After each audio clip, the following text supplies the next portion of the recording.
नमस्कार, मैं हूं रवीश। हम एक बार फिर हाजिर हैं इंडियन पॉलिटिकल लीग यानी आईपीएल के साथ। और नमस्कार, मैं हूं आपके साथ में नैना यादव और आप हो जाइए तैयार क्रिकेट स्टाइल में चुनाव की दिलचस्प खबरें देखने के लिए। इस चुनाव में किसने मार दिया हिट शॉट और कौन हो गया है हिट विकेट? संसद के स्टेडियम में आखिर किस तरह से चल रही है हलचल और पार्टियों के ड्रेसिंग रूम में आखिर कैसी है खींचतान? तो चलिए शो की शुरुआत करते हैं चुनाव प्रचार की सेकेंड इनिंग से।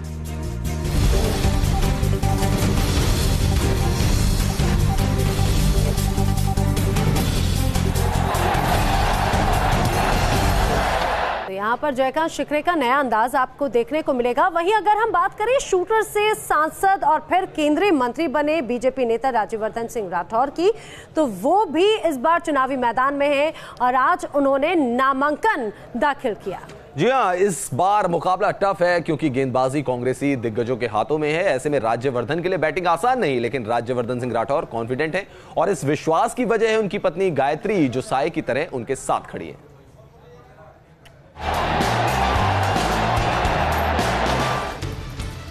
सियासत का मैदान हो या जंग का मैदान, वो हमेशा राज्यवर्धन के साथ साई की तरह रहती हैं।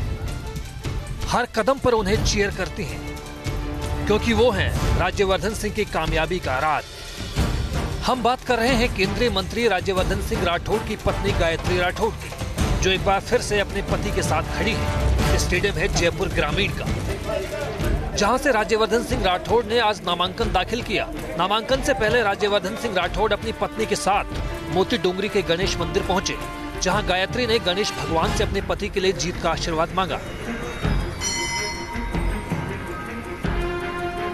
घर परिवार में जब भी कोई बड़ा काम छोटा काम होता है तो उसकी शुरुआत हमेशा गणेश जी की वंदना करके करते हैं, तो वही आज हमने किया है और गणेश जी हम सब पे अपनी कृपा रखें। तो जयपुर ग्रामीण में इस बार मुकाबला काफी टफ है।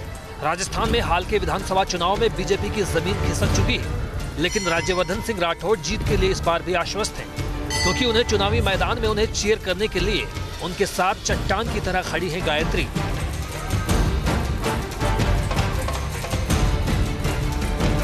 जी, गणेश जी का आशीर्वाद लेकर शुभ काम शुरू करा है।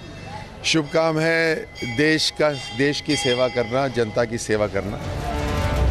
शूटिंग का मैदान हो या सरहद की चुनौती, राज्यवर्धन सिंह राठौड़ ने हर मोर्चे पर फतेह हासिल की है। सियासत के मैदान में भी राज्यवर्धन सिंह राठौड़ ने सांसद और केंद्रीय मंत्री तक का सफर तय किया। अब देखना होगा कि सियासत का ये शूटर इस बार भी अजय साबित होता है या नहीं। Team news nation.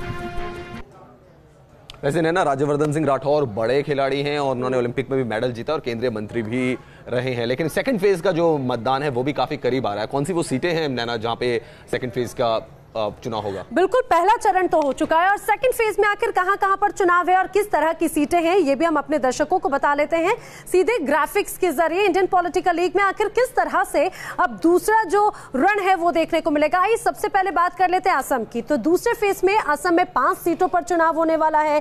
असम की ही तरह बिहार वो प्रदेश है जहां की 5 सीटों पर दूसरे चरण में मतदान होगा। असम बिहार के बाद में अब बात अगर हम दूसरे प्रदेश की करते हैं, किस जगह पर फिर से चुनाव होने वाला है।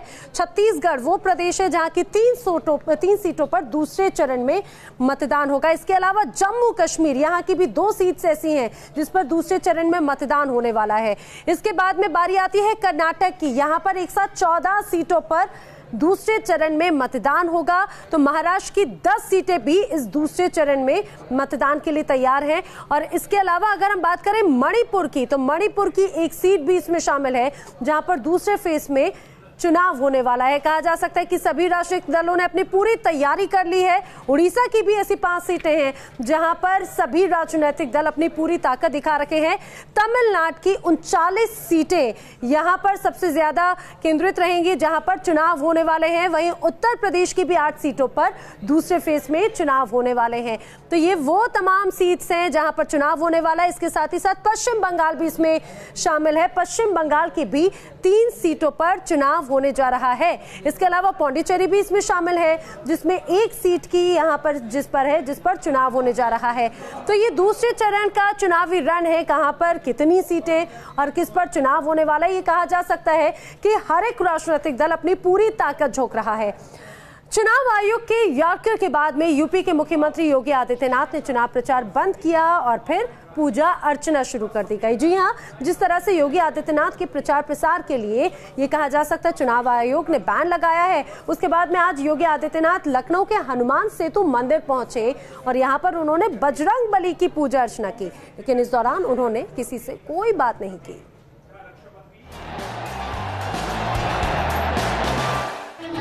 चुनावी मैदान में खिलाड़ी चौके छक्के मार रहे हैं। स्टेडियम के अंदर और बाहर कमेंट्री का शोर है, लेकिन अंपायर की भूमिका में चुनाव आयोग सख्त हो चुका है।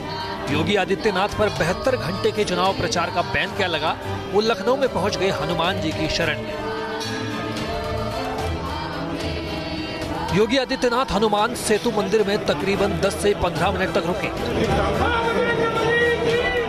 उन्होंने यहाँ पूरे भक्ति भाव से हनुमान चालीसा का पाठ किया और खामोशी के साथ काफी देर तक बैठे रहे। खास बात यह रही कि उन्होंने इस दौरान किसी से कोई बात नहीं की। आपको बता दें कि चुनाव आयोग की ओर से योगी के भाषणों पर 72 घंटे के लिए बैन लगाया गया है। उसमें उनके मंदिर जाने पर रोक नहीं है। भड़काऊ और आपत्तिजनक बयानों को लेकर चुनाव आयोग ने भले ही सख्ती दिखाते हुए थोड़ी देर के लिए योगी आदित्यनाथ को मैदान से बाहर फेंस के बीच बैठने को कहा हो, लेकिन वो हनुमान मंदिर पहुंचकर और खामोश रहकर बहुत कुछ कह गए। Team news nation. और इस बार इंडियन पॉलिटिकल लीग यानी कि आईपीएल में राजनीतिक दलों में ऐसे कप्तान भी हैं जिन्होंने अपने खुद के खिलाड़ी मैदान में उतार दिए। जी हां, हम अपने दर्शकों को बता दें कि रवीश जिनकी बात कर रहे हैं वो है बीजेपी के साथ में गठबंधन कर मंत्री बनने वाले ओम प्रकाश राजभर, जिन्होंने यूपी की 39 लोकसभा सीटों पर अपने उम्मीदवार चुनावी मैदान में उतार दिए हैं।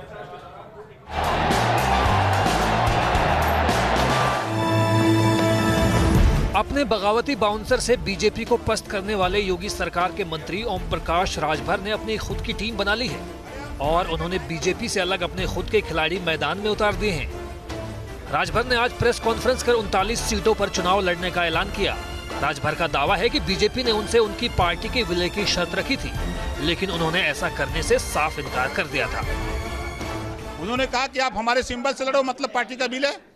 हमने इनकार कर दिया, सूची अपना जारी कर दिया। 39 प्रत्याशी मैदान में उतारे हैं, उन्हीं के प्रचार प्रसार में लगने जा रहे हैं। ओम प्रकाश राजभर की अपनी पार्टी और वो बीजेपी के सहयोग से योगी सरकार में मंत्री भी हैं, लेकिन आए दिन वो बीजेपी पर बयानबाजी के बाउंसर बरसाते रहते हैं और बीजेपी अब तक इन बाउंसरों को डक करती रही है। अब देखना ये होगा कि अपनी टीम को उतारने का बाउंसर बीजेपी झेल पाती है या नहीं।